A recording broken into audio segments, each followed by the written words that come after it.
be talking about a little bit is just the human side of the web. This talk is mainly for people who are freelancers or business owners, anybody who thinks that they're selling websites, and what I mean when I say that, you'll find out soon.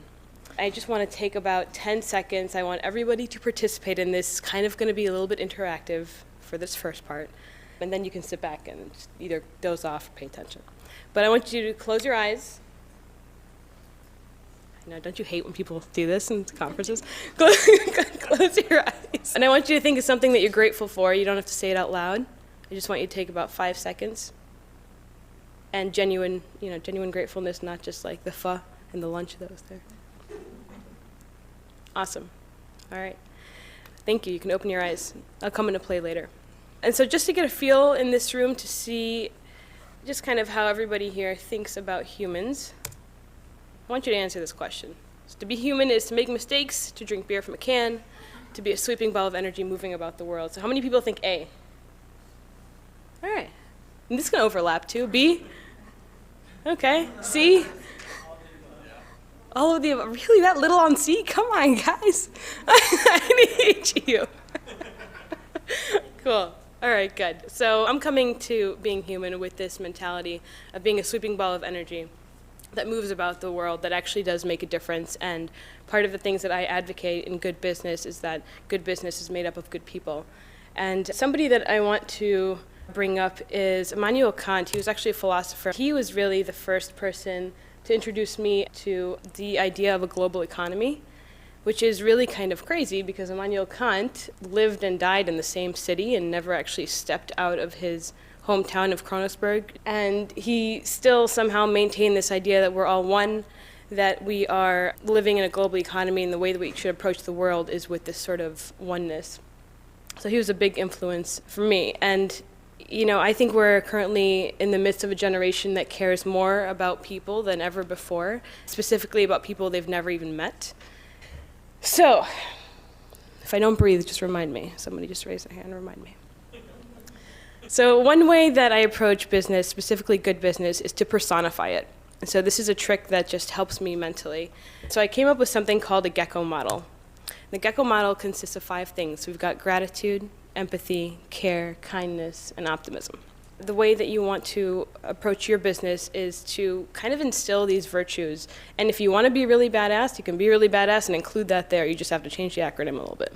But in general, at least in my experience, these 5 have produced really winning results in regards to building business, growing business over the last few years at least. And so the first one we're going to get into is gratitude. This is my favorite because most people think that you have gratitude, but you don't actually have it. You give it. And once you give it, you've got it. And that's how that works. And so these cards here on the left-hand side, for you, I'm grateful. I made these a couple years back and gave them to clients. And what I did was give them to clients in groups of 3. And the reason for that is that the first card was to say thank you, was to say, I appreciate you. Thank you for letting me serve you. I appreciated working together, and that I'm grateful for them. But the other 2 cards in that pack were actually for them.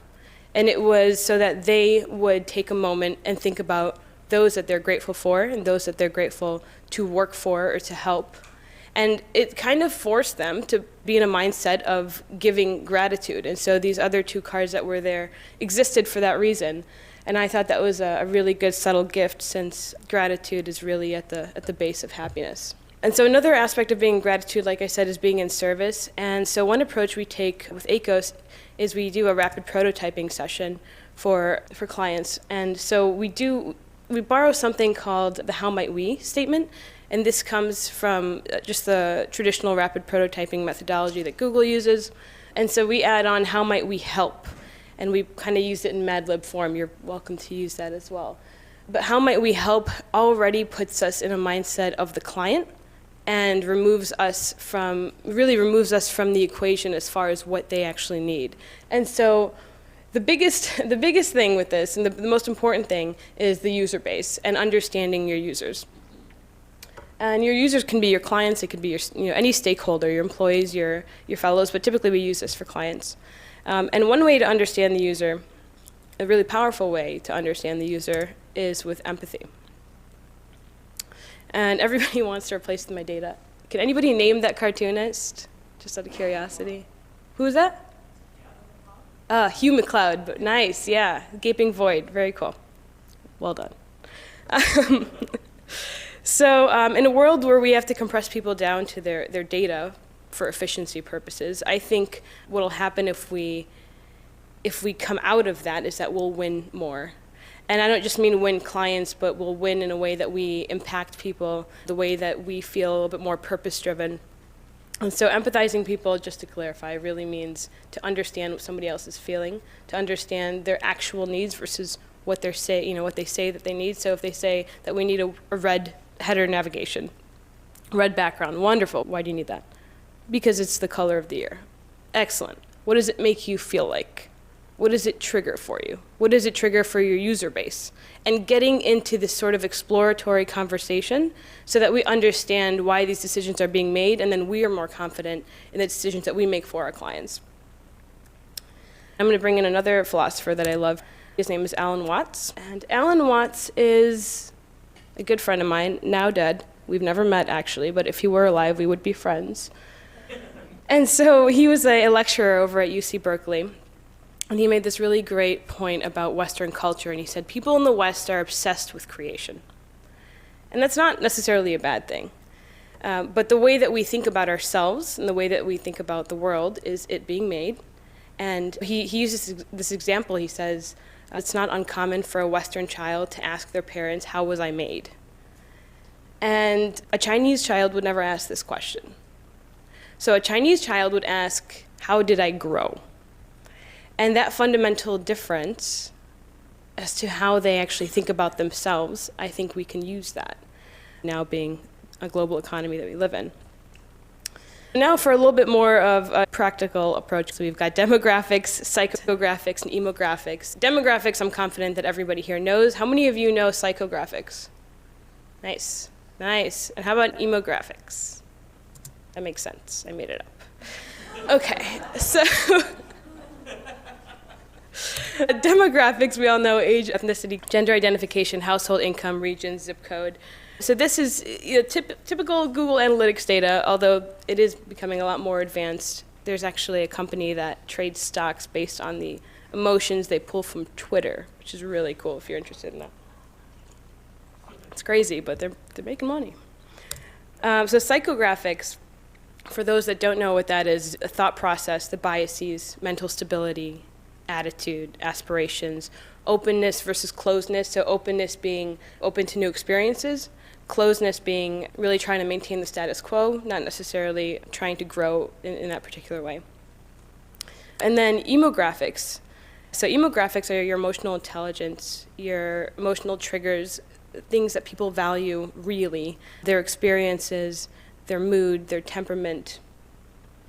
So these are the things that are much harder to explore. So if I had to kind of rank these, or the way that I would display them, which I didn't do here, but now I realize I probably should have. There is demographics, which is very surface level. Then we've got psychographics, we've got emographics. Now this is a lot more work to understand people, but I think it pays off significantly. And just to give you an idea, this is my mom. Her name is Rima. And here's just an example to put a person to a dot and say, age, you never really ask a woman that, so I didn't want to go there and put that on blast. But region, Northwest Valley, she's a Syrian, she has 3 kids, birth order is youngest. You can't really see the differences too much in color here. But relatively open-minded, values efficiency and honesty, eats out of necessity rather than joy, like me, he knows. And fled Lebanon at 10 years old.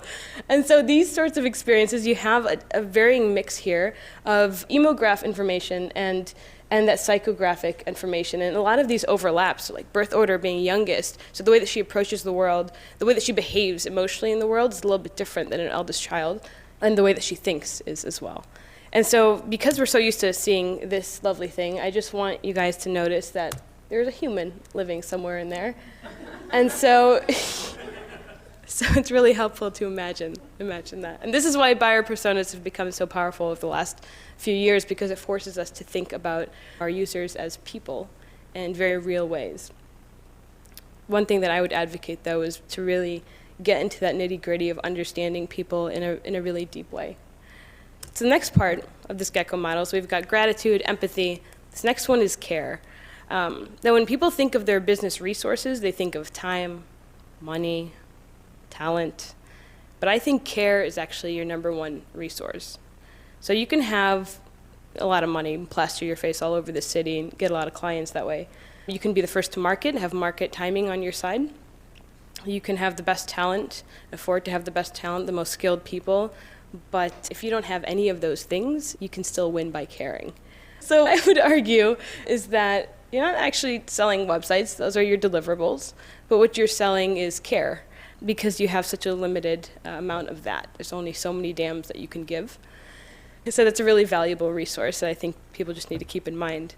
This book here on the left actually is a book that really changed my life in a lot of ways. I read it when I was much younger. I think it came out in '97, and I read it like 6 years ago. But Selling the Invisible has to do, it's a modern marketing book, but it has to do with selling services. And I totally follow that idea that if you are in business today, that you are a service business, whether you like it or not, because we live in that world. And so this book is entirely about how to sell something invisible, which is just completely fascinating. And so I bundle care there just because that's such a huge aspect of service. So this next part here, is kindness. And this follows really well with care. And this little snippet on the left is from Zappos, which I'm sure many of you have read that book, Delivering Happiness, maybe? Cool. Kindness is something that I don't think actually needs to be that random. I think it should be instilled in company culture. And Zappos is a great example of a company that's doing just that. Has everybody here heard the pizza story of Zappos? No? So a gentleman calls into Zappos customer support and says that he's hungry. And I think he was checking on a shipment, but he says that he's hungry. And the customer support rep said the only, plausible thing that any good service rep would say, which was, "Do you want me to order you a pizza?" And so the gentleman on the line said, "Yes, please," and they did. And so that's kind of, there's not much, much more care that can be instilled there. But what a great example of somebody who's not in this mentality of just doing my job, or if he is, then his job description is to care. And to be kind and to approach his work that way. And so I love that story so much because it was very kind and he could have had a million different responses, but he got a pepperoni pizza instead. This next part here is all about optimism. So gratitude, empathy, care, kindness, optimism. And optimism is really important because a lot of us get really burnt out, especially if we've had terrible experiences with clients or with different partners, business partners. But optimism is really just about encouraging that you come to the table with a really clean slate. So not with this mentality that, this client is going to burn you. And a lot of clients have come to the table that way because they've had people burn them. So coming to it with this sort of expectation that they trust you. I'm a big believer that people will actually rise to the expectation that you have for them. So coming to the table expecting like they're going to trust you, I think is actually a really powerful thing and gives them an opportunity to do so. And an example of optimism that I think is illustrated really well comes from Viktor Frankl. There's a lot of philosophers in this, I just realized, which kind of makes sense for me. So Viktor Frankl thinks that we have to be idealistic in a way. And his story, I don't know if everybody knows him, he's an Auschwitz survivor, wrote a book called Man's Search for Meaning, all about purpose. This is the man behind the word purpose in a lot of ways. So his example, he talks about him taking flying lessons. He's like 60-something years old, white hair, begins to take flying lessons. His flight instructor tells him that this is his target. But if this is his target and there's a crosswind and he aims for that target, that he's actually going to go much lower. He's going to miss it. That's the crosswind depicted there. So what his flying instructor tells him is that what he has to do instead is something called crabbing. And crabbing means you have to aim for north of the location that you're actually trying to target. And if you do that, you'll land exactly where you're supposed to. And so what he says is that if you aim for your original target, you'll go down. And if you aim for above it, you'll actually land exactly where you're supposed to. And so he thinks that this bodes true for humans also. And he says, if you take man as he really is, you make him worse. But if you overestimate him, you have a chance then to make him better. That's what he calls the real realist. So he says we have to be idealist in a way, and we have to come with this expectation that we've got the best of humanity on our hands. And when you do that, you end up creating the real realist, and you allow a person to really rise up and be who they are supposed to be. So what is the point of this GECKO model? What is the whole point for personifying a business a little bit? Like I said earlier, when you're personifying a business, what you're actually doing is trying to instill these values in yourself and inside your own organization. And that actually ends up transforming your business. And so the reason for all of this is to create connection, which is valuable, is probably the most valued thing for human beings. And connection is only made with vulnerability. Would everybody agree with that statement? On a scale of 1 to 10, I want you to have kind of a mental check of how vulnerable you are as human beings. Vulnerability is kind of a terrifying thing because what it means is that you are open to being harmed. You are open to potential danger. But a lot of times we actually mix up that zone. So we've got our own comfort zone, and then we've got a safety zone. You guys might have seen this before. So your comfort zone, we end up mixing these. So a lot of times we say, well, our comfort zone is actually our safety zone, and so we can't really escape that. But vulnerability requires you expand that, and it shows you that if you do that, that you're actually okay. What happens is when you've expanded yourself that way and being vulnerable, what you've done is you've given somebody else permission to be vulnerable with you. And so, of course, there's risk inherent in it, but isn't that the actual nature of an entrepreneur, that you are inherently a psychotic risk taker? That it is. So, being vulnerable is a really beautiful thing that I really feel like you have to do in order to get somebody else to do it with you. And once you do that, when you are both sort of exposed in that way, then that's where the actual connection happens. You can't have one person be blocked. It doesn't work that way. And another way, as a lot of people here, designers, developers, is to show your work, which is very scary. It's a very scary thing to do. And once you do that and you give it to a client and you say, this is what we've done, you're kind of hands off at that point. And that's a really cool place to be. So I encourage you to share your work. Hugh McLeod, who's that artist, really encourages that. He calls it to share your art. And I think we're very much artists in what we do. This is all emotional labor, right? This is all really hard work. And it's work that is feeling-based. It's work that is mentally based. So it's not just a random set of skills that you get to put together, but it actually requires this sort of soulful energy that's extremely exhausting. It's the same kind of energy I see your organizers put when they put on this event, which is really beautiful. And I think we're really lucky for that. But the ROI of this emotional labor is purpose fulfilled, marks made, connections established, trust built, society and business a little bit better off because of you. So it's no pressure. You don't have to do any of this. But what I'm saying is that if you do, you really come out on top in more ways than you can really think about, because a lot of those ways are invisible to you.